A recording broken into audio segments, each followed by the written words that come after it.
नमस्कार दोस्तों, हमारी आज की कहानी नई दुल्हन ने सिखाया ससुराल वालों को सबक। पूजा एक पढ़ी लिखी और समझदार लड़की थी। वह अपने माता पिता की इकलौती संतान थी। एक दिन पूजा के पिता के पास राहुल नाम के लड़के के यहाँ से रिश्ता आया। अच्छा घर बार और पढ़े लिखे लोग होने के कारण पूजा के पिता ने रिश्ता पक्का कर दिया। पूजा अपनी शादी तय होने के बाद से यह सोचकर बहुत खुश थी कि एक ही शहर में मायका और ससुराल है। अब जब चाहे तब मायके जा सकती है। साथ ही पति व ससुराल के सभी लोग पढ़े लिखे थे। शादी होने के बाद 1 महीना तो घूमने फिरने मिलने मिलाने में निकल गया। उसके बाद पूजा ने परिवार के लोगों के साथ घुलना मिलना शुरू किया। तब उसका ध्यान इस बात की तरफ गया कि ससुराल पक्ष के सभी लोग पढ़े लिखे होने के बाद भी अंधविश्वासी है। परिवार में हर काम को करने से पहले दिन दिशा और न जाने क्या क्या देखा जाता था। इसके साथ ही किस दिन घर से क्या खाकर निकले, किस रंग के कपड़े पहने, किस दिशा में ना जाए, यह भी उनके लिए बहुत महत्वपूर्ण था। कोई नुकसान होने पर उनके अनुसार किसी की नज़र लग जाती थी या किसी ने कोई टोना टोटका किया होता था। हर काम करने से पहले सोचना पड़ता था कि कहीं अपशकुन तो नहीं हो गया। बेचारी पूजा परेशान हो गई। अपने मायके में तो उसने यह सब देखा नहीं था। यदि मायके या कहीं और किसी आवश्यक कार्य से जाना चाहती तो भी सगुन अपशगुन दिन देखा जाता था। इसी कारण से कई बार बहुत जरूरी काम भी छूट जाते थे। हर बात पर टोका टाकी से वह परेशान हो गई थी। अचानक उसे एक तरकीब सूझी और वह तरकीब थी जैसे को तैसा।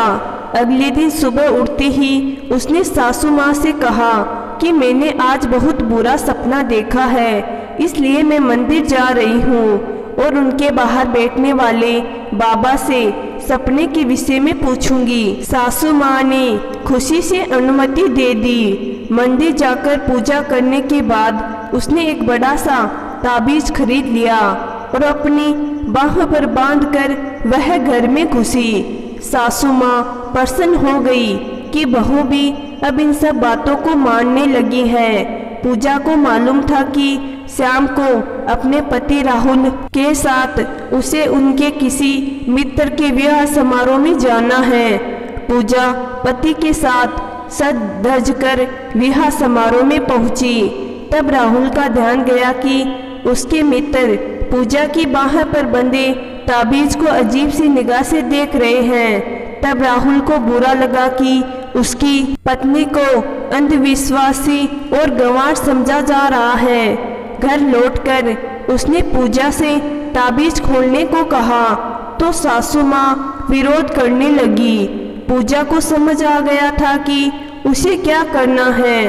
अगले दिन से ही कुछ भी गलत होने पर पूजा ने किसी न किसी पर इल्जाम डालना शुरू कर दिया। जैसे कील में फंसने से साड़ी फट गई तो उसने सास से अपनी ननद की नज़र लगने की बात कही। सास को गुस्सा आया कि उनकी बेटी पर इल्जाम लगाया जा रहा है तो उसने कहा कि सुबह दीदी ही साड़ी की तारीफ कर रही थी, इसलिए उनकी ही नज़र लगी होगी। फिर तो कभी सास की कोई सहेली अपशगुनी हो जाती तो कभी काल्पनिक सपने में देखी घटना के आधार पर कभी पति, कभी देवर और कभी ननद के किसी भी काम में रोक लगने लगी।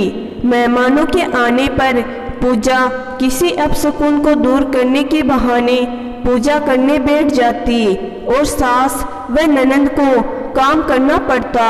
कुछ दिन तक तो सासू माँ को अच्छा लगा कि पढ़ी लिखी होने के बाद भी बहू सगुन अपशगुन नज़र सबको मानती है। फिर पूरा परिवार पूजा के सपनों से और अंधविश्वासों से परेशान हो गया।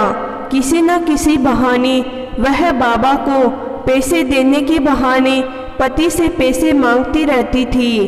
पैसे किसी को नहीं देती थी, खुद ही जमा करती रहती थी। पूजा के बहाने काम से बचती रहती थी, खुद तो गले और बाहें में ताबीज बांधे रहती थी ही, सबसे ताबीज बांधने की जिद भी करती रहती थी। कभी खाने की कोई चीज सबके सामने से उठाकर फ्रिज में रख देती कि आज यह दिन है, इसलिए इसे कल खाया जाएगा। सिंदूर, पान, चावल, सुपारी आदि उसके कमरे में किसी न किसी स्थान पर सजे रहते थे। देवर और ननद को अपने पढ़े लिखे मित्रों के सामने पूजा की वजह से शर्मिंदा होना पड़ता था, इसलिए पूरा परिवार यह चाहने लगा था कि पूजा नॉर्मल व्यक्तियों जैसा व्यवहार करे, जिससे घर के लोग चैन से रह सके। मन ही मन पूजा हंसती थी और चाहती थी कि उनसे पूछे, अब बताओ कैसा लग रहा है।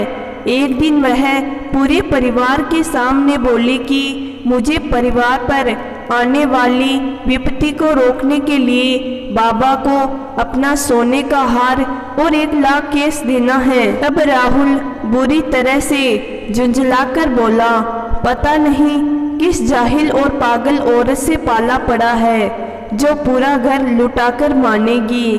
सास भी सोना और पैसे जाते देखकर विचलित हो उठी थी। पूजा के कार्यों से वह पहले से ही परेशान हो चुकी थी, इसलिए वह भी पूजा को समझाने लगी कि यह सब अंधविश्वास है, इसके लिए सोना चांदी नहीं लुटाना चाहिए। पूजा चुपचाप बैठी समझने की एक्टिंग कर रही थी। भोलेपन के साथ पूछने लगी, तो क्या वास्ते में यह सब झूठ होता है? पूरा परिवार एक साथ बोला, हाँ। मन ही मन मुस्कुराते हुए पूजा सोच रही थी, सच है, लोहे से लोहा काटा जाता है।